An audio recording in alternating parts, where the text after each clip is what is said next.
Hari Krishna Krishna Krishna Krishna Hari Rama Hari Rama Rama Hari Hare Krishna Krishna Krishna Krishna Hari Rama Hari Rama Rama Hari Krishna Krishna Krishna Krishna Hari Rama Hari Rama Rama Hari Hare Krishna Krishna Krishna Krishna Hari Hari Rama Rama Rama Hari Hare Krishna Krishna Krishna Krishna Hari Rama Rama Rama Hari Hare Krishna Krishna Krishna Krishna Hari Hari Rama Rama Rama Hari Krishna Krishna Krishna Krishna Hari Hari Rama Rama Rama Hari Hare Krishna Krishna Krishna Krishna Hari Hari Rama Rama Rama Hari Krishna Krishna Krishna Krishna Hari Hari Rama Rama Rama Hari Hare Krishna Krishna Krishna Krishna Hari Hari Rama Rama Hari Krishna Krishna Krishna Krishna Hari Rama Rama Hari Hare Krishna Krishna Krishna Krishna Hari Hari Rama Rama Hari Hare Krishna Krishna Krishna Krishna Hari Hari Rama Rama Hari Hare Krishna. Hare Krishna Mataji, pranam. Thank you Mataji. ഹരേ കൃഷ്ണ. ഓം നമോ ഭഗവതേ വാസുദേവായ. ഓം നമോ ഭഗവതേ വാസുദേവായ. ഓം നമോ ഭഗവതേ വാസുദേവായ. ഓം അജ്ഞാനതിമിരാന്ധസ്യ ജ്ഞാനാഞ്ജനാശലാകയ ചക്ഷുരുന്മീലിതം യേന തസ്മൈ ശ്രീ ഗുരവേ നമഃ. നമോ വിഷ്ണുപാദായ കൃഷ്ണപ്രേഷ്ഠായ ഭൂതലേ ശ്രീമതേ ഭക്തിവേദാന്ത സ്വാമിനിധി നാമിനേ. നമസ്തേ സാരസ്വതേ ദേവേ ഗൗരവാണി പ്രചാരിണേ നിർവിശേഷ ശൂന്യവാദി പാശ്ചാത്യ ദേശധാരിണേ. ജയ ശ്രീ കൃഷ്ണ ചൈതന്യ പ്രഭു നിത്യാനന്ദ ശ്രീ അദ്വൈത ഗദാധര ശ്രീവാസാദി ഗൗര ഭക്ത വൃന്ദ. ഹരേ കൃഷ്ണ കൃഷ്ണ കൃഷ്ണ ഹരേ ഹരേ ഹരേ രാമ രാമ രാമ ഹരേ ഹരേ. ഹരേ കൃഷ്ണ. നിഗമകൽപതരോർഗളിതം ഫലം സുഖമുഖാമൃതദ്രവ സംയുതം പിബത ഭാഗവതം രസമാലയം മുഹുരഹോ രസികാ ഭുവി ഭാവുകാഃ. നാരായണം നമസ്കൃത്യം നരം ചൈവ നരോത്തമം ദേവീം സരസ്വതിം വ്യാസം തതോ ജയമുദിരയേത്. നഷ്ടപ്രായേഷു ഭദ്രേഷു നിത്യം ഭാഗവത സേവയ ഭഗവതേ ഉത്തമ ശ്ലോകേ ഭക്തിർഭവതി നൈഷ്ഠികീ. കൃഷ്ണായ വാസുദേവായ ദേവകീ നന്ദനായ ച നന്ദഗോപകുമാരായ ഗോവിന്ദായ നമോ നമഃ. ഹരേ കൃഷ്ണ കൃഷ്ണ കൃഷ്ണ ഹരേ ഹരേ ഹരേ രാമ രാമ രാമ ഹരേ ഹരേ. ഹരേ കൃഷ്ണ. ശ്രീ ശ്രീ രാധാ ഗോവിന്ദ് ടെമ്പിൾ ഇസ്കോൺ മാംഗ്ലൂരിന്റെ ഭാഗവതം ക്ലാസ്സിലേക്ക് എല്ലാവർക്കും സ്വാഗതം. ഹരേ കൃഷ്ണ. എല്ലാവർക്കും പ്രണാമം. ഹരേ കൃഷ്ണ. ഹരേ കൃഷ്ണ. പ്രണാമം. ഹരേ കൃഷ്ണ. പ്രണാമം മാതാജി. അപ്പൊ നമ്മൾ രണ്ടാമത്തെ സ്കന്ധത്തിലെ രണ്ടാമത്തെ അധ്യായം. ഹരേ കൃഷ്ണ. അപ്പൊ രണ്ടാമത്തെ സ്കന്ധം രണ്ടാമത്തെ അധ്യായം അന്തരംഗസ്ഥനായ ഭഗവാൻ. ആ അധ്യായത്തിന്റെ ആദ്യത്തെ ശ്ലോകങ്ങളാണ് നമ്മൾ ഇന്നലെ എടുത്തത്. ഇന്നലെ നമ്മൾ എന്താ കണ്ടത്? ആ ശ്ലോകത്തില് ബ്രഹ്മാവ് പ്രപഞ്ച സൃഷ്ടിക്ക് മുമ്പ് ബ്രഹ്മാവ് ഭഗവാന്റെ ആ വിരാട് രൂപത്തെ ധ്യാനിച്ചു. അതിലൂടെ അദ്ദേഹത്തിന് നഷ്ടപ്പെട്ട അദ്ദേഹത്തിന്റെ അവബോധം തിരിച്ചു കിട്ടിയെന്നാണ് കണ്ടത് അല്ലെ. അങ്ങനെ മുമ്പുണ്ടായിരുന്ന പോലെ തന്നെ സൃഷ്ടികർമ്മം നടത്താനായിട്ട് ആർക്ക് സാധിച്ചു? ബ്രഹ്മാവിന് സാധിച്ചു. അപ്പൊ വിരാട് രൂപത്തിലുള്ള ധ്യാനം ഭഗവാനുമായിട്ടുള്ള ശാശ്വത ബന്ധം ഓർമ്മിക്കാനായിട്ട് സഹായിക്കുന്നു എന്നാണ് നമ്മൾ ഒന്നാമത്തെ ശ്ലോകത്തിൽ കണ്ടത്. ബ്രഹ്മാവ് അങ്ങനെ നഷ്ടപ്പെട്ട അദ്ദേഹത്തിന്റെ അവബോധം വീണ്ടും കിട്ടാനായിട്ട് വിരാട് രൂപത്തിലുള്ള ധ്യാനത്തെ, ഭഗവാന്റെ വിരാട് രൂപത്തെ ധ്യാനിച്ചത് കൊണ്ട് സാധിച്ചു എന്നാണ് നമ്മൾ ഒന്നാമത്തെ ശ്ലോകത്തില് നമുക്ക് പറഞ്ഞു തന്നത്. രണ്ടാമത്തെ ശ്ലോകത്തിൽ എന്താ പറഞ്ഞത്? വേദങ്ങളിൽ പറഞ്ഞിരിക്കുന്ന സ്വർഗസുഖങ്ങളെ കുറിച്ചുള്ള വിവരണങ്ങള് ബദ്ധാത്മാക്കളെ ആകർഷിക്കെങ്കിലും അവ മായികമാണ്, സ്വപ്നതുല്യമാണ് എന്നാണ് നമ്മളോട് പറഞ്ഞത്. അത് വേദങ്ങളിൽ പറഞ്ഞിരിക്കുന്ന, നമുക്കറിയാം നമ്മൾ ചെയ്യുന്ന കർമ്മങ്ങൾ അനുസരിച്ച് നമുക്ക് എന്ത് കിട്ടും? പുണ്യപാപ കർമ്മങ്ങൾ അനുഭവിക്കാനായിട്ട് സാധിക്കും അതിന്റെ വക. അപ്പൊ അത് ബദ്ധാത്മാക്കൾ ആകർഷിക്കുന്നതാണ് പുണ്യകർമ്മങ്ങളൊക്കെ, നമുക്ക് അതുകൊണ്ടുള്ള ഫലങ്ങൾ അനുഭവിക്കാനായിട്ട്. അപ്പൊ അത് മായികമായിട്ടുള്ളതാണ്. അതുപോലെ തന്നെ സ്വപ്നം പോലെയാണത്, സ്വപ്നതുല്യമായിട്ടുള്ളതാണത്. പിന്നെന്താ പറഞ്ഞത്? ഭൗതിക ലോകത്തിലെ സുഖങ്ങൾ എന്ന് പറഞ്ഞാല് യഥാർത്ഥ ആനന്ദം നൽകുന്നതല്ല. ജനന മരണ ചക്രത്തിൽ നിന്ന് മുക്തി നേടാനായിട്ട് ഭഗവത് ധാമത്തിലേക്ക് മടങ്ങുകയാണ് വേണ്ടതെന്നും നമ്മളിവിടെ ആര് പറയാണ്? ശുകദേവ ഗോസ്വാമി ഉപദേശിക്കുകയാണ്. നമുക്ക് ഈ ജനന മരണ ചക്രത്തിൽ നിന്ന് രക്ഷപ്പെടണമെങ്കിൽ നമ്മൾ എന്ത് ചെയ്യണം? മുക്തി നേടണമെങ്കിൽ ഭഗവത് ധാമത്തിലേക്ക് മടങ്ങണം. എങ്കിൽ മാത്രമേ നമുക്ക് അതിൽ നിന്ന് രക്ഷ നേടാനായിട്ട് സാധിക്കുള്ളൂ എന്നുള്ളതും ശുകദേവ മഹർഷി രണ്ടാമത്തെ ശ്ലോകത്തിൽ നമുക്ക് പറഞ്ഞു തരാണ്. മൂന്നാമത്തെ ശ്ലോകത്തില് എന്താ പറയുന്നത്? ഒരു വ്യക്തി ഭൗതിക ലോകത്ത് ജീവിക്കുമ്പോൾ അത്യാവശ്യം വേണ്ട കാര്യങ്ങൾക്ക് മാത്രമേ പരിശ്രമിക്കാനായിട്ട് പാടുള്ളൂ എന്നാണ് പറഞ്ഞത്. അതായത് ഒരു വ്യക്തി പ്രബുദ്ധനായിട്ടുള്ള ഒരു വ്യക്തി എന്ന് പറയുന്നത്, അതായത് ഒരു വ്യക്തി ഭൗതിക ലോകത്തിൽ ജീവിക്കുമ്പോൾ നമുക്ക് ആവശ്യം വേണ്ട കാര്യങ്ങൾക്ക് വേണ്ടി ആയിരിക്കണം നമ്മൾ എന്ത് ചെയ്യേണ്ടത്, പരിശ്രമിക്കേണ്ടത്. അനാവശ്യമായിട്ടുള്ള ഭൗതിക വസ്തുക്കൾക്ക് വേണ്ടിയിട്ടുള്ള ആ കഠിനാധ്വാനം വെറും സമയം പാഴാക്കലാണെന്നുള്ളത് മനസ്സിലാക്കുക. അദ്ദേഹത്തിന് തിരിച്ചറിയാൻ സാധിക്കും.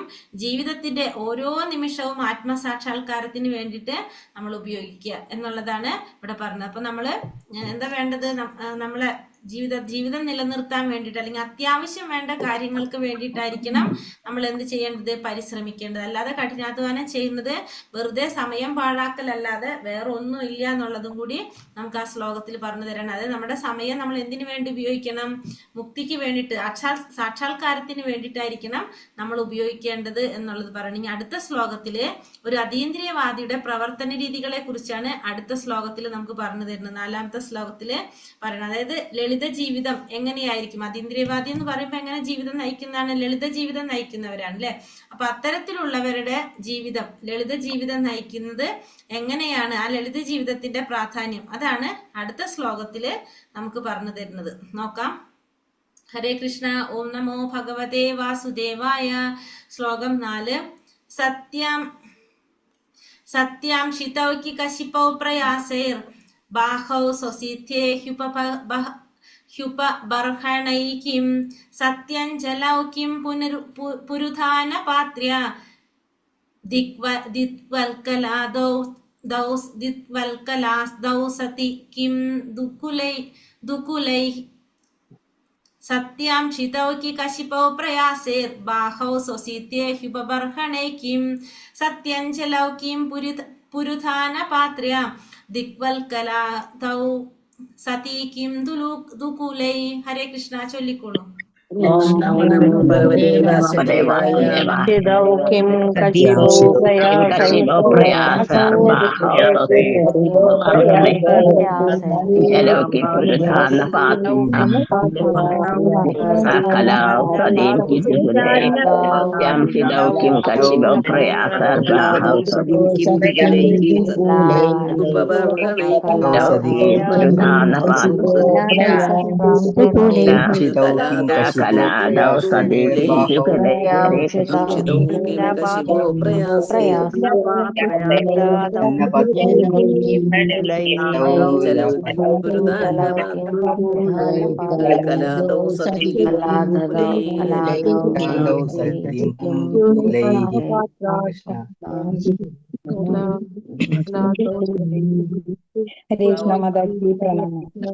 ഹരേ കൃഷ്ണ. ഹരേ കൃഷ്ണ. സത്യം ഉണ്ടായിരിക്കുമ്പോൾ ഷിതൗ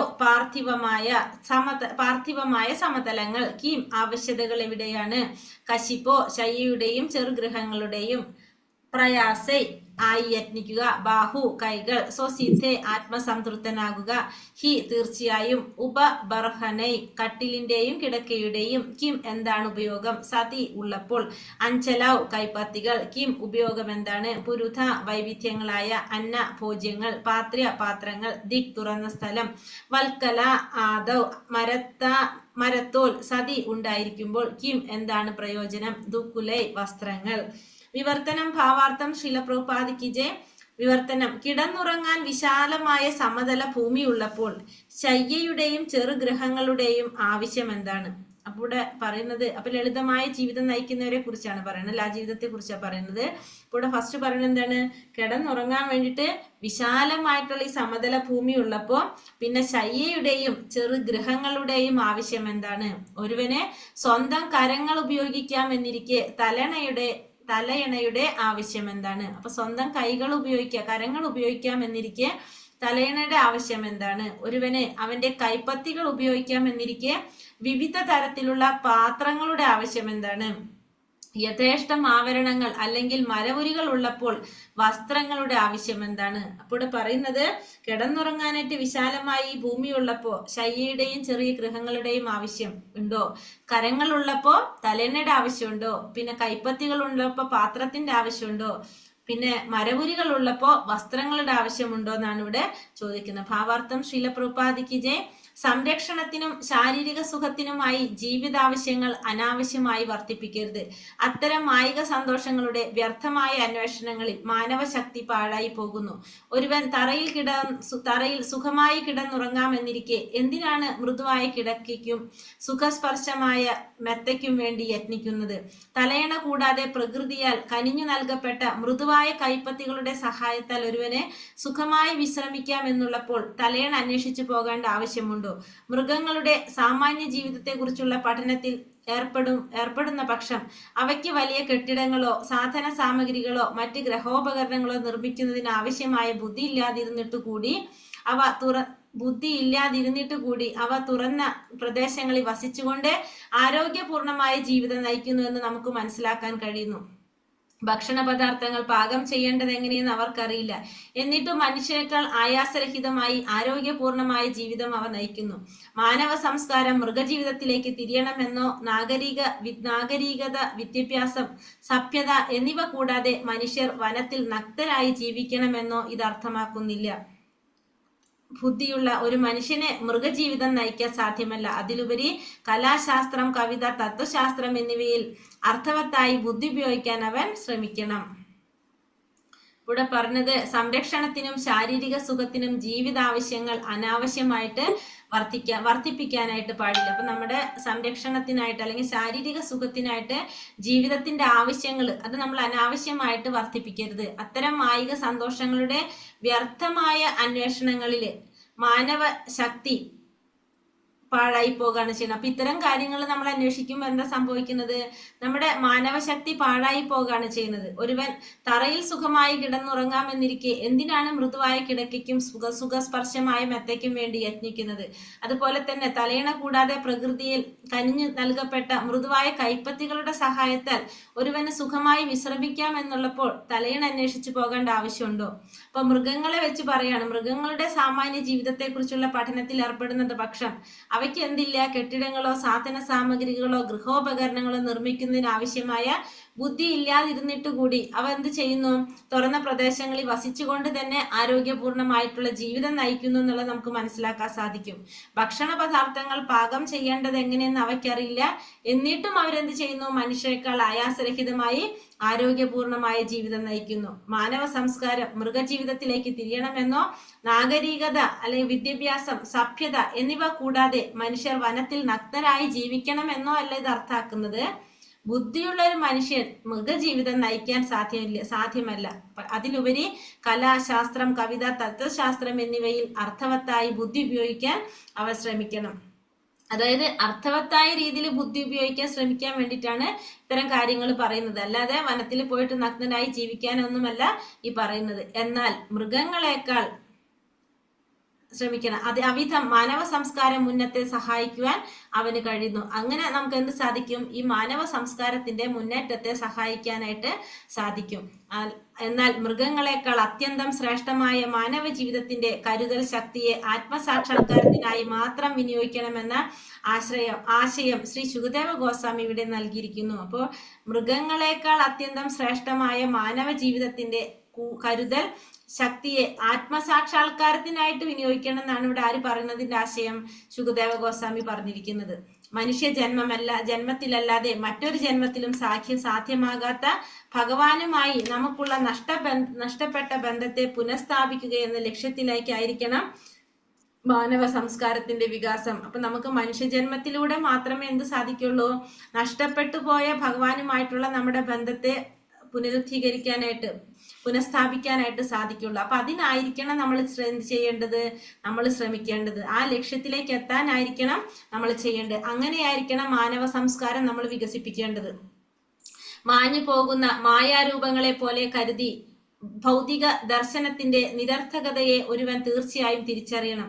മാത്രമല്ല ജീവിത ക്ലേശങ്ങൾക്ക് പരിഹാരം ഉണ്ടാക്കാനും ഒരുവൻ നിശ്ചയമായും യത്നിക്കണം. ഇന്ദ്രിയ സുഖങ്ങൾ സമ്മേളിച്ച പരിഷ്കൃത മൃഗസംസ്കാരത്താലുള്ള ആത്മസംതൃപ്തി മതിഭ്രമമാകുന്നു.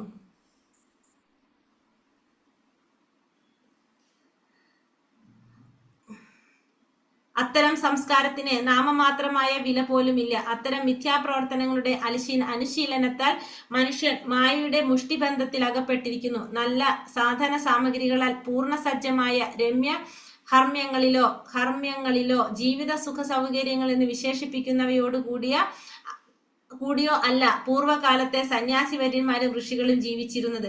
അവർ ചെറുകുടികളിലും വൃക്ഷവാടികളിലും വസിക്കുന്നതും നിലത്തിരിക്കുന്നതും പതിവാക്കിയിരുന്നു. എന്നിട്ടും അവർ അക്ഷയനിധികളാകുന്ന ഉത്കൃഷ്ടമായ ജ്ഞാനം പരിപൂർണതയോടെ നൽകി അനുഗ്രഹിച്ചിരിക്കുന്നു. ശ്രീല രൂപഗോസ്വാമിയും സനാതന ഗോസ്വാമിയും രാജ്യത്തെ ഉന്നത പദവിയിലുള്ള മന്ത്രിമാരായിരുന്നു. എന്നാൽ ഒരു വൃക്ഷച്ചുവട്ടിൽ ഒരു രാത്രി മാത്രം ചെലവിട്ട് അതീന്ദ്രിയ ജ്ഞാനത്തെ സംബന്ധിക്കുന്ന മഹത് ലേഖനങ്ങൾ രചിക്കുവാൻ അവർക്ക് കഴിഞ്ഞു. ഒരേ വൃക്ഷച്ചുവട്ടിൽ 2 രാത്രികൾ പോലും കഴിയാൻ അവർക്കായില്ല. അങ്ങനെയാണെന്നിരിക്കെ അവർക്ക് ആധുനിക സുഖ സൗകര്യങ്ങളോട് കൂടിയ മുറികളിൽ വസിക്കാൻ കഴിയുന്ന കാര്യം പറയാനുണ്ടോ? എന്നിട്ടും ആത്മസാക്ഷാത്കാരത്തെ കുറിക്കുന്ന അതിമഹത്തായ ഗ്രന്ഥങ്ങൾ നമുക്ക് നൽകുവാൻ അവർക്ക് കഴിഞ്ഞു. അപ്പോൾ ഇവിടെ പറഞ്ഞു, മാഞ്ഞു പോകുന്ന ആ മായാരൂപങ്ങളെ പോലെ കരുതി ഭൗതിക ദർശനത്തിന്റെ ആ നിരർത്ഥകതയെ ഒരുവൻ തീർച്ചയായിട്ടും തിരിച്ചറിയണം. മാത്രമല്ല ജീവിത ക്ലേശങ്ങൾക്ക് പരിഹാരം ഉണ്ടാക്കാനും ഒരുവൻ നിശ്ചയമായിട്ടും എന്ത് ചെയ്യണം? യത്നിക്കണം. ഇന്ദ്രിയ സുഖങ്ങൾ സമ്മേളിച്ച പരിഷ്കൃത മൃഗസംസ്കാരത്താലുള്ള ആത്മസംതൃപ്തി മതിഭ്രമമാണ്. അപ്പൊ നമ്മൾ ആ ഇന്ദ്രിയ സുഖങ്ങൾ സമ്മേളിച്ചിട്ടുള്ള പരിഷ്കൃതമായ രീതിയിലുള്ള ആത്മതൃപ്തി എന്താണ്? മതിഭ്രമമാണ്. അത്തരം സംസ്കാരത്തിന് നാമമാത്രമായ വില പോലുമില്ല. നമുക്കറിയാം, അതിനൊരിക്കലും എന്തില്ല, ഒട്ടും അതിന് നിലനിൽപ്പില്ല, അതിന് അത്രേ പോലും വിലയില്ല. അത്തരം മിഥ്യാപ്രവർത്തനങ്ങളുടെ അനുശീലനത്താൽ മനുഷ്യൻ മായയുടെ മുഷ്ടിബന്ധനത്തിൽ അകപ്പെട്ടുന്നു. അപ്പൊ ഇത്തരത്തിലുള്ള പ്രവർത്തനങ്ങളുടെ അനുശീലനം കൊണ്ട് എന്താ സംഭവിക്കുന്നത്? മായയുടെ മുഷ്ടിബന്ധനത്തിലാണ് ഒരു മനുഷ്യൻ അകപ്പെടുന്നത്. നല്ല സാധന സാമഗ്രികളാൽ പൂർണ്ണ സജ്ജമായ രമ്യഹർമ്മങ്ങളിലോ ജീവിത സുഖ സൗകര്യങ്ങൾ എന്ന് വിശേഷിപ്പിക്കുന്നവയോട് കൂടിയോ അല്ല പൂർവ്വകാലത്തെ സന്യാസിവര്യന്മാരും ഋഷികളും ജീവിച്ചിരുന്നത്. ഇപ്പൊ പണ്ട് കാലത്ത് ഋഷിവര്യന്മാര് അല്ലെങ്കിൽ സന്യാസിമാര് ജീവിച്ചിരുന്നത് എല്ലാവിധ സൗകര്യങ്ങളോട് കൂടിയ ആ കൊട്ടാരങ്ങളിലോ ഒന്നും അല്ല താമസിച്ചിരുന്നത്. അവരെങ്ങനെയാണ് താമസിച്ചിരുന്നത്? അവർ ചെറിയ കുടിലുകളിലും വൃക്ഷവാടികളിലും വസിക്കുന്നതും നിലത്തിരിക്കുന്നതും പതിവാക്കിയിരുന്നു. അപ്പൊ അവര് കൊട്ടാരങ്ങളിലല്ല, നേരെ മറിച്ച് ചെറിയ കുടിലുകളിലും വൃക്ഷവാടികളിലും ഒക്കെയാണ് അവർ താമസിച്ചിരുന്നത്. പിന്നെ ഒക്കെയാണ് അവരുടെ പതിവ്. എന്നിട്ടും അവർ അക്ഷയനിധികളാകുന്ന ഉത്കൃഷ്ടമായ ജ്ഞാനം പരിപൂർണതയോടെ നൽകി അനുഗ്രഹിച്ചിരിക്കുന്നു. എന്നിട്ടും അവർക്ക് എന്ത് സാധിച്ചു? ആ ജ്ഞാനം നേടാനും, ആ ഉത്കൃഷ്ടമായിട്ടുള്ള ജ്ഞാനം നേടാനും അത് മറ്റുള്ളവർക്ക് നൽകാനും അവർക്ക് സാധിച്ചു. ശ്രീല രൂപഗോസ്വാമിയും സനാതന ഗോസ്വാമിയും രാജ്യത്തെ ഉന്നത പദവിയിലുള്ള മന്ത്രിമാരായിരുന്നു. അപ്പൊ രൂപഗോസ്വാമി, സനാതന ഗോസ്വാമി നമുക്കറിയാം ഉന്നത പദവിയിലുള്ള മന്ത്രിമാരായിരുന്നു. എന്നാൽ അവര് എവിടെയാണ് പറഞ്ഞത്? ഒരു വൃക്ഷച്ചുവട്ടിൽ ഒരു ദിവസം മാത്രം ചെലവിട്ട് അതീന്ദ്രിയ ജ്ഞാനത്തെ സംബന്ധിക്കുന്ന മഹത് ലേഖനങ്ങൾ രചിക്കുവാൻ അവർക്ക് കഴിഞ്ഞു. അപ്പൊ രാത്രി ഒരു വൃക്ഷച്ചുവട്ടിൽ കഴിഞ്ഞുകൊണ്ട് അവർക്ക് എന്ത് സാധിച്ചു? മഹത് ലേഖനങ്ങൾ രചിക്കാനായിട്ട് അവർക്ക് കഴിഞ്ഞു.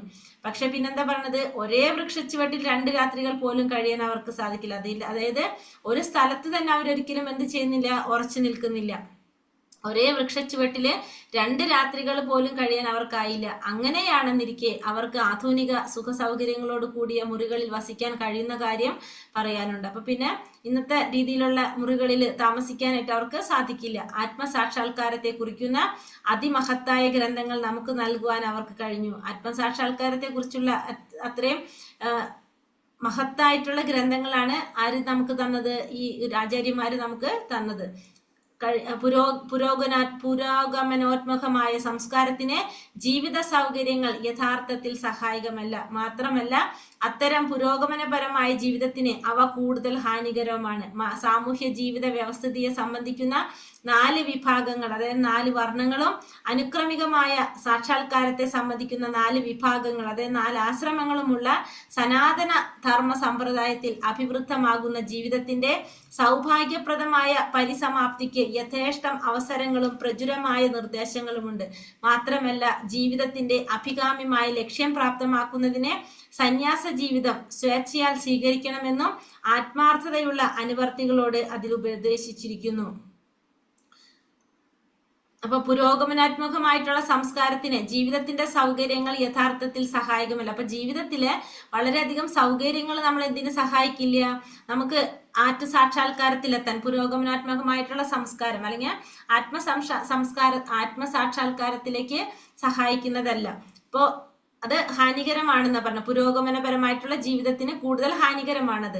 സാമൂഹ്യ ജീവിത വ്യവസ്ഥയെ സംബന്ധിക്കുന്ന 4 വർണ്ണങ്ങളും അതുപോലെ തന്നെ 4 ആശ്രമങ്ങളുമുള്ള സനാതന ധർമ്മ സമ്പ്രദായത്തിലെ അഭിവൃദ്ധമാകുന്ന ജീവിതത്തിന്റെ സൗഭാഗ്യപ്രദമായ പരിസമാപ്തിക്ക് യഥേഷ്ടം അവസരങ്ങളുണ്ട്, അതുപോലെ തന്നെ പ്രചുരമായിട്ടുള്ള നിർദ്ദേശങ്ങളുണ്ട്. മാത്രമല്ല ജീവിതത്തിന്റെ അഭികാമ്യമായ ലക്ഷ്യം പ്രാപ്തമാക്കുന്നതിന് സന്യാസ ജീവിതം സ്വേച്ഛയാൽ സ്വീകരിക്കണം എന്നാണ് പറയുന്നത്. അപ്പൊ ജീവിതത്തിലെ ആ പരമപ്രധാനമായ ലക്ഷ്യത്തിലേക്ക് എത്താനായിട്ട് സന്യാസ ജീവിതം നമ്മൾ സ്വേച്ഛയാൽ നമ്മുടെ ഇഷ്ടത്തിനാണ് നമ്മൾ സ്വീകരിക്കേണ്ടത്. ആത്മാർത്ഥതയുള്ള അനുവർത്തികളോട് അതിൽ ഉപദേശിച്ചിരിക്കുന്നു. അപ്പോൾ ആത്മാർത്ഥതയുള്ളവരോട് പറഞ്ഞിരിക്കുന്നത് നമ്മുടെ ഇഷ്ടത്തിനായിരിക്കണം നമ്മൾ എന്ത് സ്വീകരിക്കേണ്ടത്? സന്യാസം സ്വീകരിക്കേണ്ടത്.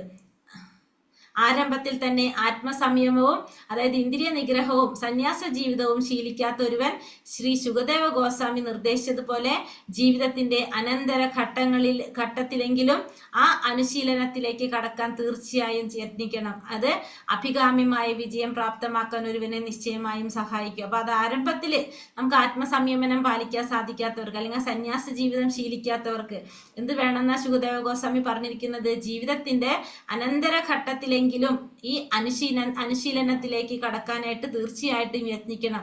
ആ വിജയം പ്രാപ്തമാക്കാനായിട്ട് ഒരുവനെ നിശ്ചയമായിട്ടും അത് സഹായിക്കും. അപ്പൊ നമ്മളെ ജീവിതം ലളിതമായ ജീവിതത്തിലൂടെ പോകാന്നുള്ളതാണ് ഇവിടെ ഈ ശ്ലോകത്തിൽ നമുക്ക് പറഞ്ഞു തരുന്നത്. ശ്ലോകം 5. ചീരാണി കിം പതീന സന്തി ദിശന്തി ഭിക്ഷാം നൈവാ കൃപാ പരഭൃത സരിതോപ്യശുഷ്യൻ രുദ്ധാ ഗൃഹാ കിമചിതോവതിനോപസന്നാൻ കസ്മാത് ഭജന്തി കവയോ ധന ദുർമദാന്താൻ.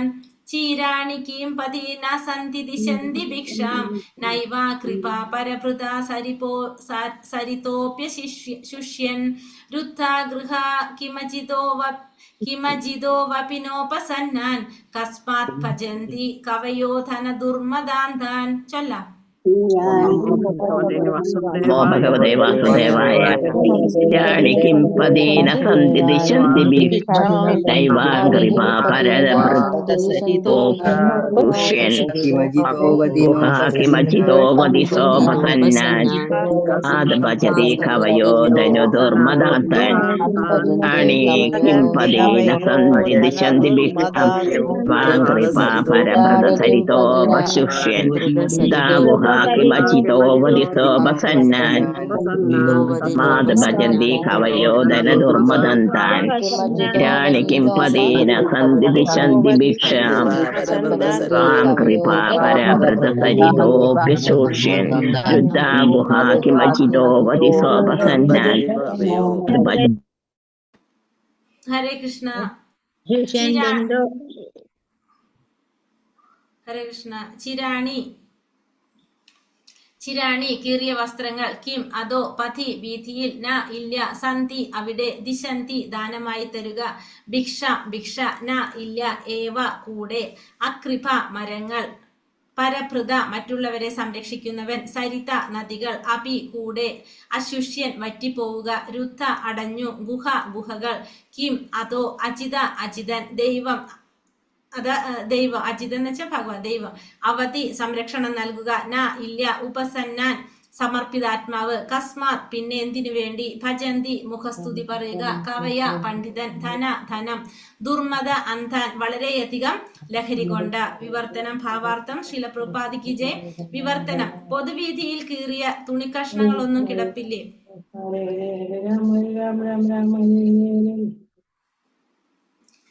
പൊതുവീതിയിൽ കീറിയ തുണിക്കഷ്ണങ്ങളൊന്നും കിടപ്പില്ലേ. മറ്റുള്ളവരെ പോഷിപ്പിക്കാനായി നിലനിൽക്കുന്ന വൃക്ഷങ്ങൾ ദീനവത്സലതയാൽ ഭിക്ഷയൊന്നും നൽകുന്നില്ലയോ. നദികൾ വറ്റിപ്പോവുകയാൽ ദാഹജലം തരുന്നില്ലയോ. മലകളിലെ ഗുഹകളൊക്കെ അടഞ്ഞുപോയോ. അല്ലെങ്കിൽ ഇതിനെല്ലാം ഉപരി സർവശക്തനായ ഭഗവാൻ പൂർണ്ണ സമർപ്പിതാത്മാക്കളെ സംരക്ഷിക്കുന്നില്ലയോ. പിന്നെ എന്തുകൊണ്ടാണ് ജ്ഞാനികളായ സന്യാസിമാർ കഠിന യത്നത്താൽ സമ്പാദിച്ച ധനത്തിൽ അത്യന്തം ലഹരി കൊണ്ട ധനാഢ്യരുടെ മുഖസ്തുതി പാഠകരായത്. ഇവിടെ പറയുന്നത് പൊതുവീതിയില് കീറിയ തുണിക്കഷ്ണങ്ങളൊന്നും കിടപ്പില്ലേ, പിന്നെ മറ്റുള്ളവരെ പോഷിപ്പിക്കാനായിട്ട് നിലനിൽക്കുന്ന വൃക്ഷങ്ങള് ദീനവത്സലതയാൽ ഭിക്ഷയൊന്നും നൽകുന്നില്ലേ, നദികൾ വറ്റിപ്പോകിയാൽ ദാഹജലം തരുന്നില്ലേ, പിന്നെ മലമുകളിലെ ഗുഹകളെല്ലാം അടഞ്ഞുപോയോ, അല്ലെങ്കിൽ ഇതിനെല്ലാത്തിനും ഉപരിയായിട്ട് എന്താ ചോദിക്കുന്നത്, സർവശക്തനായിട്ടുള്ള ഭഗവാൻ പൂർണ്ണ സമർപ്പിതാത്മാക്കളെ സംരക്ഷിക്കുന്നില്ലേ, പിന്നെ എന്തുകൊണ്ടാണ് ഈ ജ്ഞാനികളായിട്ടുള്ള സന്യാസിമാര് കഠിന യത്നത്താൽ സമ്പാദിച്ച ധനത്തില് അത്യന്തം ലഹരി കൊണ്ട ധനാഢ്യരുടെ മുഖസ്തുതി പാഠകരായത്? എന്തുകൊണ്ടാണ് ഇത്തരത്തിലുള്ള കഠിനമായിട്ട് ധനം സമ്പാദിച്ചിട്ടുള്ളവരെ മുഖസ്തുതി ചെയ്യുന്നത് എന്നാണ് ഇവിടെ ചോദിക്കുന്നത്. ഭാവാർത്ഥം ശ്രീല പ്രഭുപാദിക്ക് ജയ്. സന്യാസ ജീവിതം എന്നത് യാചിക്കുന്നതിനോ അല്ലെങ്കിൽ പരാന്നഭോജിയെ പോലെ മറ്റുള്ളവരുടെ ചെലവിൽ കഴിയുന്നതിനോ ഉദ്ദേശിച്ചിട്ടുള്ളതല്ല ഒരിക്കലും. അപ്പൊ സന്യാസ ജീവിതം എന്ന് പറഞ്ഞത് ഒരിക്കലും എന്തല്ല, യാചിച്ച് ജീവിക്കുക അല്ലെങ്കിൽ ഭോജിയെ പോലെ മറ്റുള്ളവരുടെ ചെലവില് കഴിയുന്നതിനെ ഉദ്ദേശിച്ചിട്ടുള്ളതല്ല സന്യാസ ജീവിതം. സമൂഹത്തിന് ഗുണകരമായ യാതൊരുവിധ സംഭാവനയും നൽകാതെ സമൂഹത്തിന്റെ ചെലവിൽ കഴിയുന്ന ഏഷണിക്കാരൻ അഥവാ മുഖസ്തുതിക്കാരനാണ് പരാന്നഭോജി എന്ന് നിഘണ്ടുവിൽ പറഞ്ഞിരിക്കുന്നു. ഇവിടെ പറയുന്നത് പരാന്നഭോജി എന്ന് പറഞ്ഞാൽ ആരെയാണ് പറയുന്നത്, സമൂഹത്തിന് ഗുണകരമായ രീതിയിൽ യാതൊരു സംഭാവനയും ചെയ്യാതെ സമൂഹത്തിന്റെ ചെലവിൽ കഴിയുന്ന ഒരു ഏഷണിക്കാരൻ അല്ലെങ്കിൽ മുഖസ്തുതിക്കാരനാണ് ആര്, പരാന്നഭോജി എന്നാണ് പറയുന്നത്. സമൂഹത്തിന് സാരവത്തും താത്വികവുമായ സംഭാവനകൾ നൽകുകയും ഗൃഹസ്ഥരുടെ സമ്പാദ്യത്തെ ആശ്രയിക്കാതെ ഇരിക്കുകയുമാണ് സന്യാസ ജീവിതത്തിന്റെ ഉദ്ദേശ ലക്ഷ്യം. ഒരു സന്യാസ ജീവിതത്തിന്റെ ഉദ്ദേശ ലക്ഷ്യം എന്ന് പറയുന്നത് എന്താണ്, സമൂഹത്തിന് സാരവത്തായിട്ടുള്ള താത്വികമായിട്ടുള്ള സംഭാവനകൾ നൽകുക, പിന്നെ അതുപോലെ തന്നെ ഗൃഹസ്ഥരുടെ സമ്പാദ്യത്തെ ആശ്രയിക്കാതെ തന്നെ സന്യാസി ജീവിതം നയിക്കുക. അതാണ് സന്യാസ ജീവിതത്തിന്റെ ഉദ്ദേശം തന്നെ. പ്രത്യുത ഗൃഹസ്ഥനിൽ നിന്ന് നിർവ്യാജനായ ഭിക്ഷാന്തേഹി ഭിക്ഷ സ്വീകരിക്കുന്നത് ദാതാവിന് വ്യക്തമായ നേട്ടമുണ്ടാകുന്നതിന് വേണ്ടി സന്യാസിയാൽ നൽകപ്പെടുന്ന ഒരു അവസരമാകുന്നു. അപ്പോൾ സന്യാസി ഒരു ഗൃഹസ്ഥന്റെ അടുത്തുനിന്ന് നമ്മൾ നേരത്തെ പറഞ്ഞിട്ടുണ്ട് അല്ലേ, ഭിക്ഷ സ്വീകരിക്കുന്നത് എന്തിനു വേണ്ടിയിട്ടാണ്, ദാതാവിന് വ്യക്തമായ നേട്ടമുണ്ടാകാൻ വേണ്ടിയാണ് സന്യാസിയാൽ നൽകപ്പെടുന്ന ഒരു അവസരം. അപ്പൊ സന്യാസി ഒരു ഗൃഹത്തിൽ പോയിട്ട് ഭിക്ഷ നേടുന്നത് സന്യാസിക്ക് വേണ്ടിയിട്ടല്ല, സന്യാസി അവിടെ ഒരു അവസരം നൽകുകയാണ്. ആർക്ക് വേണ്ടിയിട്ട്, ആ വ്യക്തിക്ക്, ആ ഗൃഹസ്ഥന് എന്തുണ്ടാവാൻ വ്യക്തമായിട്ടുള്ള നേട്ടം ഉണ്ടാകാനുള്ള ഒരു അവസരമാണ് അവിടെ നൽകുന്നത്. സനാതന ധർമ്മ വ്യവസ്ഥിതിയിൽ ഭിക്ഷാന്തേഹിക്ക് നൽകുന്ന ദാനം ഗൃഹസ്ഥരുടെ കർത്തവ്യത്തിന്റെ ഭാഗമാകുന്നു. അപ്പോ സനാതന നമ്മളെ ധർമ്മത്തിൽ എന്താണ്, നമ്മൾ സന്യാസിക്ക് അല്ലെങ്കിൽ ഭിക്ഷാന്തേഹിക്ക് ദാനം കൊടുക്കേണ്ടത് ഒരു ഗൃഹസ്ഥന്റെ കർത്തവ്യമായിട്ടാണ് പറയുന്നത്. ഗൃഹസ്ഥർ ഭിക്ഷാന്തേഹികളെ സ്വന്തം കുടുംബത്തിലെ കുട്ടികളെ പോലെ ഉപചരിക്കണമെന്നും ആവശ്യപ്പെടാതെ തന്നെ അവർക്ക് വസ്ത്രം, ഭക്ഷണം മുതലായവ നൽകണമെന്നും ധർമ്മശാസ്ത്ര ഗ്രന്ഥങ്ങളിൽ ഉപദേശിച്ചിരിക്കുന്നു. അപ്പൊ നമ്മുടെ ധർമ്മശാസ്ത്ര ഗ്രന്ഥങ്ങളിൽ പറഞ്ഞിരിക്കുന്നതാണ്, ഒരു ഗൃഹസ്ഥർ എന്ത് ചെയ്തിരിക്കണം, ഭിക്ഷാന്തേഹികളെ സ്വന്തം കുടുംബത്തിലെ കുട്ടികളെ പോലെ ഉപചരിക്കുക വേണം. മാത്രമല്ല അവരാവശ്യപ്പെടാതെ തന്നെ അവർക്ക് വസ്ത്രം, ഭക്ഷണം മുതലായവ നൽകണമെന്ന് നമ്മുടെ ശാസ്ത്ര ഗ്രന്ഥങ്ങളിൽ പറയുന്നുണ്ട്.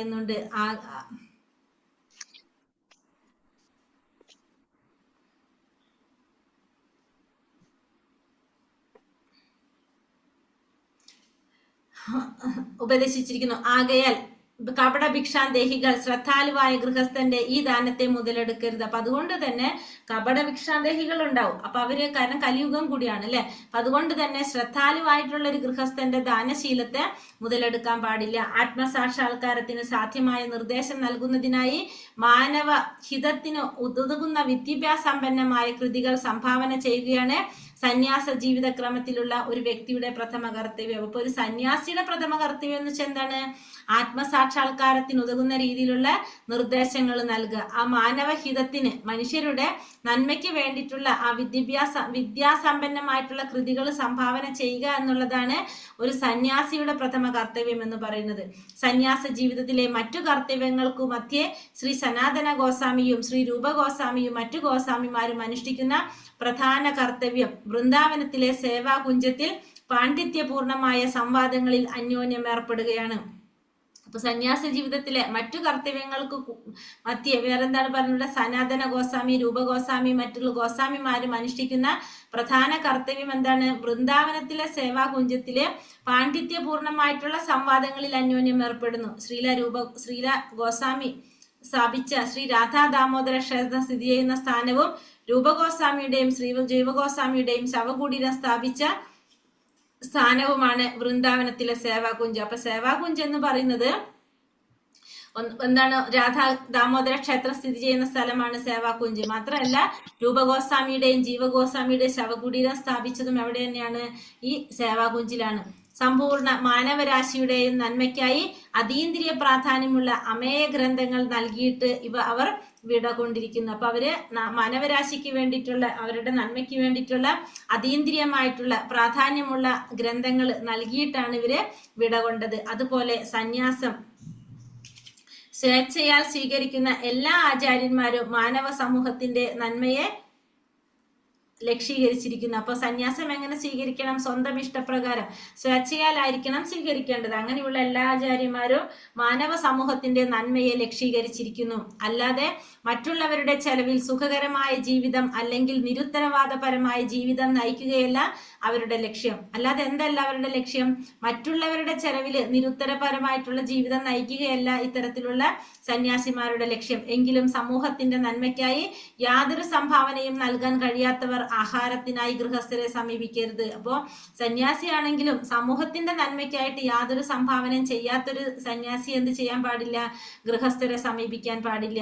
ഗൃഹസ്ഥരിൽ നിന്നും ആഹാരം സ്വീകരിക്കുന്ന അത്തരം ഭിക്ഷാന്തേഹികൾ സന്യാസിമാർക്ക് തന്നെ അപമാനമാണ്. അപ്പൊ അത്തരത്തിലുള്ള ഭിക്ഷാന്തേഹികള് സന്യാസിമാർക്ക് തന്നെ അപമാനമായിട്ടുള്ളവരാണ്. സാമ്പത്തിക പ്രശ്നങ്ങൾ പരിഹരിക്കുന്നതിന് വേണ്ടി ഈ മാർഗം തൊഴിലായി സ്വീകരിച്ചിരിക്കുന്ന ഭിക്ഷാന്തേഹികൾക്ക് വിശേഷിച്ചും ശ്രീ ശുകദേവ ഗോസ്വാമി ഈ മുന്നറിയിപ്പ് നൽകുന്നു. അപ്പോ അതായത് ശുകദേവ ഗോസ്വാമിയുടെ മുന്നറിയിപ്പ് നൽകാണ്, സാമ്പത്തികമായിട്ടുള്ള പ്രശ്നങ്ങൾ പരിഹരിക്കാൻ വേണ്ടി മാത്രം ഇത് തൊഴിലായിട്ട്, ഈ മാർഗം തൊഴിലായിട്ട് സ്വീകരിച്ചിരിക്കുന്ന ഭിക്ഷാന്തേഹികൾക്കുള്ള ഒരു മുന്നറിയിപ്പാണ് ഇവിടെ ശുകദേവ ഗോസ്വാമി പറയുന്നത്. കലിയുഗത്തിൽ അത്തരം ഭിക്ഷാന്തേഹികൾ ധാരാളമുണ്ട്. അപ്പൊ കലിയുഗത്തിൽ ഇത് കുറെ കാണാൻ സാധിക്കും. ഒരുവൻ സ്വേച്ഛയാലോ അല്ലെങ്കിൽ സാഹചര്യങ്ങളുടെ സമ്മർദ്ദത്താലോ ഭിക്ഷാന്തേഹിയായി മാറുന്ന പക്ഷം പ്രപഞ്ചത്തിലെ എല്ലായിടത്തുമുള്ള സകല ജീവസത്തകളുടെയും പരിപാലകൻ പരമപുരുഷനായ പരമോന്നത ഭഗവാനാണെന്ന ദൃഢവിശ്വാസവും ഗാഠഭക്തിയും നിശ്ചയമായും അവനുണ്ടായിരിക്കേണ്ടതാണ്. അപ്പൊ ഒരു വ്യക്തി സാഹചര്യം കൊണ്ട് അല്ലെങ്കിൽ സ്വേച്ഛയാൽ തന്നെ സാഹചര്യങ്ങളുടെ സമ്മർദ്ദം കൊണ്ടോ ഭിക്ഷാന്തേഹിയായിട്ട് മാറുന്ന പക്ഷം എന്താണ് ചിന്തിക്കേണ്ടത്?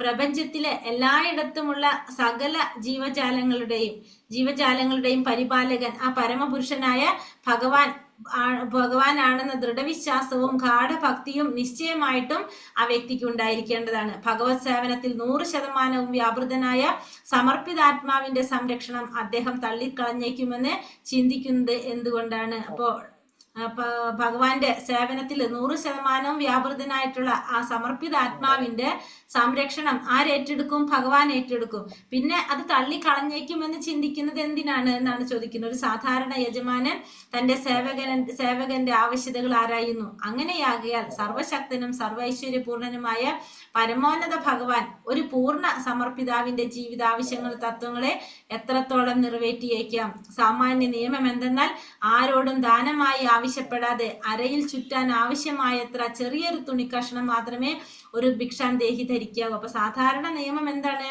ആരോടും ദാനമായി ആവശ്യപ്പെടാതെ അരയിൽ ചുറ്റാൻ ആവശ്യമായ ഒരു ചെറിയൊരു തുണിക്കഷ്ണം മാത്രമാണ് ആര് ധരിക്കാൻ പാടുള്ളൂ? ഭിക്ഷാന്തേഹി ധരിക്കാൻ പാടുള്ളൂ, അല്ലെങ്കിൽ സ്വീകരിക്കാൻ പാടുള്ളൂ. തെരുവിൽ വലിച്ചെറിഞ്ഞ കീറിയ വസ്ത്രങ്ങളിൽ നിന്നും അതായത് ഭിക്ഷാന്തേഹി അദ്ദേഹത്തിന്റെ ആ കുറവ് നികത്തണം. വിശക്കുമ്പോൾ ഫലങ്ങൾ പൊഴിക്കുന്ന വൃക്ഷത്തിന്റെ അടുക്കലേക്കും ദാഹിക്കുമ്പോൾ നദിയിൽ നിന്നും ജലം കുടിക്കാനും അദ്ദേഹത്തെ അനുവദിച്ചിരിക്കുന്നു.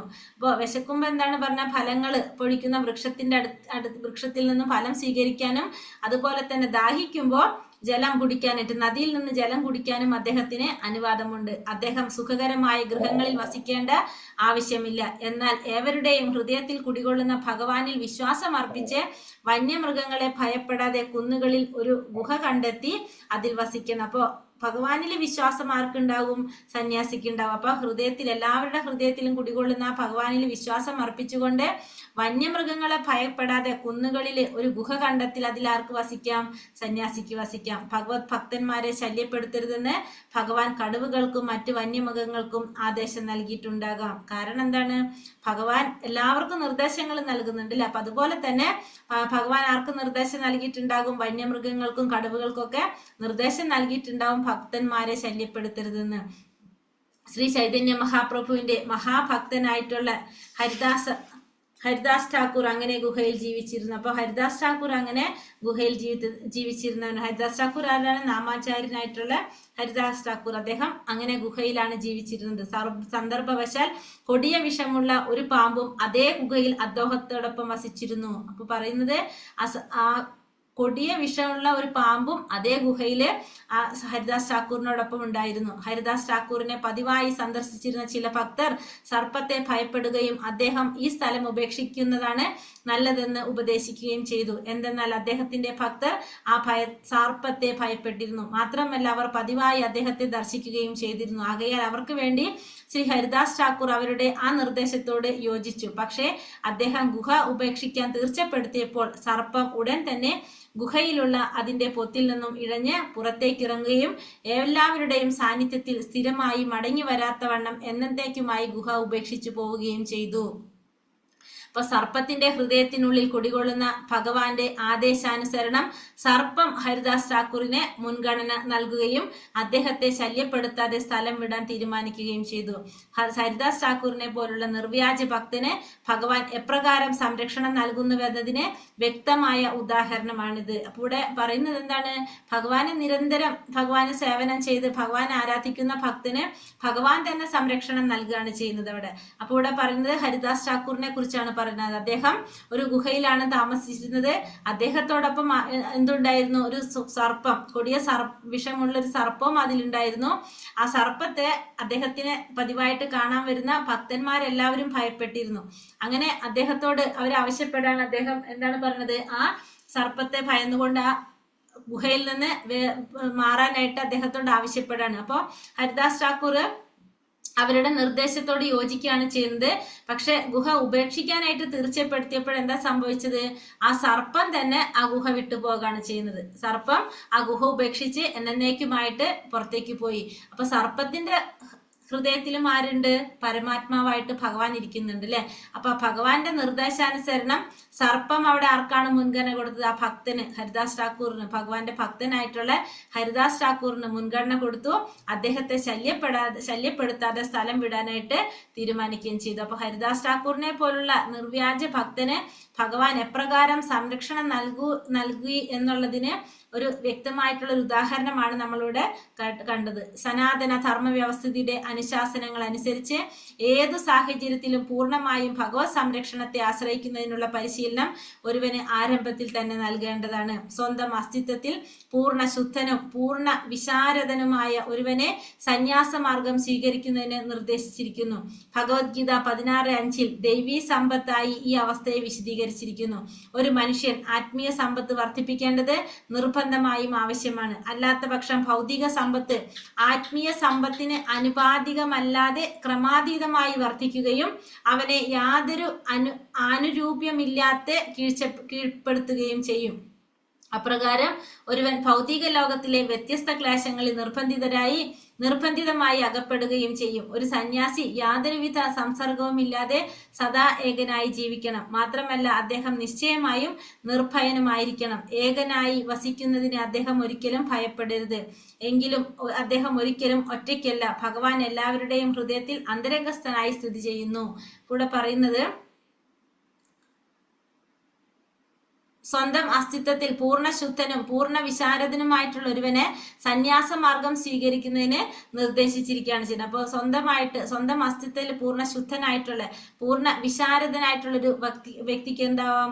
സന്യാസം സ്വീകരിക്കാനായിട്ട് സാധിക്കും. ഭഗവത്ഗീത 16:5 പറയുന്നത് ദൈവീ സമ്പത്തായിട്ട് ഈ അവസ്ഥയെ വിശദീകരിച്ചിരിക്കുന്നു. അതായത് ഒരു മനുഷ്യൻ ആത്മീയ സമ്പത്ത് വർദ്ധിപ്പിക്കേണ്ടത് നിർബന്ധമായും അത്യാവശ്യമാണ്. കാരണം എന്താണ്?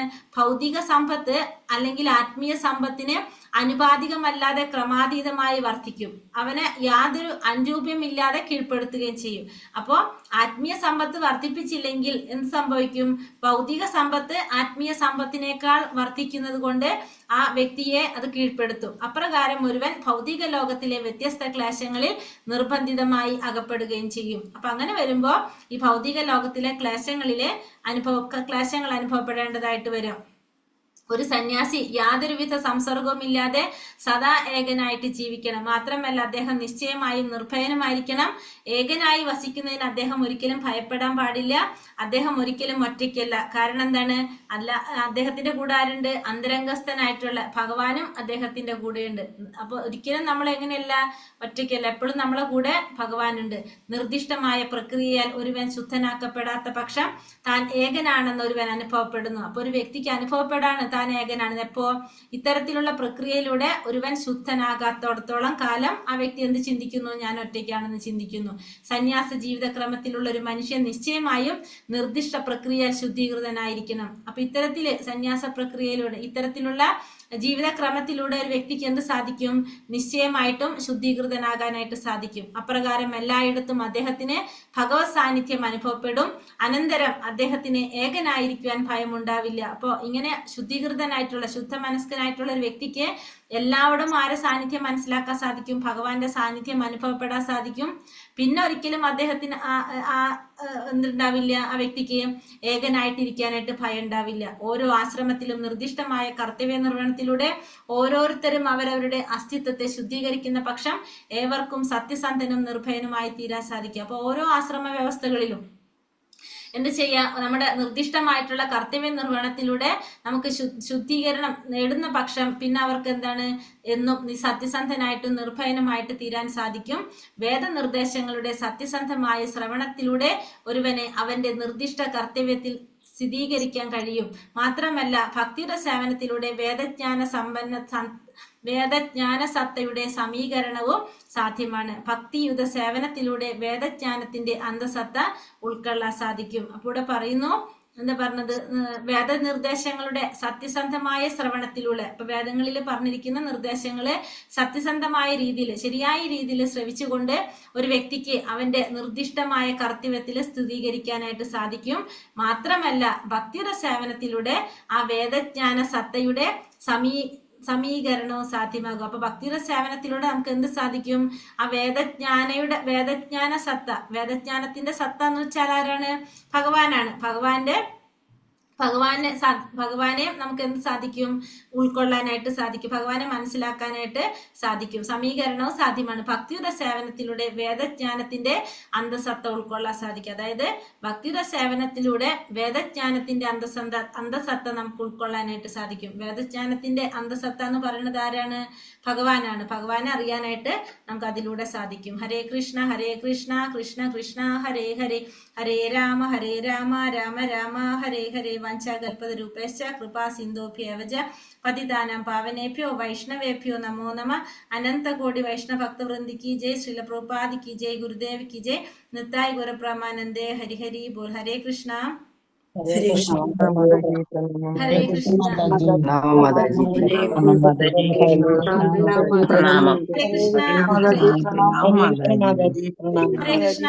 എല്ലാവർക്കും പ്രണാമം. ഇന്ന് നമ്മള് പ്രമീള മാതാജിയുടെ മകള് ശ്വേത മാതാജിയുടെയും പിന്നെ ഭവിന മാതാജിയുടെ മകള് രേവതി മാതാജിയുടെ രണ്ടുപേരുടെ കൃഷ്ണാവബോധം നിറഞ്ഞ, രണ്ടുപേർക്കും കൃഷ്ണാവബോധം നിറഞ്ഞ ജന്മദിനാശംസകൾ നേരാം. ഹരേ കൃഷ്ണ. ഒരു പ്രാവശ്യം നാമം ജപിക്കാൻ രണ്ടുപേർക്കും വേണ്ടിയിട്ട്. ഹരേ കൃഷ്ണ ഹരേ കൃഷ്ണ കൃഷ്ണ ഹരേ രാമ രാമ രാമ ഹരേ ഹരേ. കൃഷ്ണ രാമ ഹരേ രാമ ഹരേ രാമ രാമ രാമ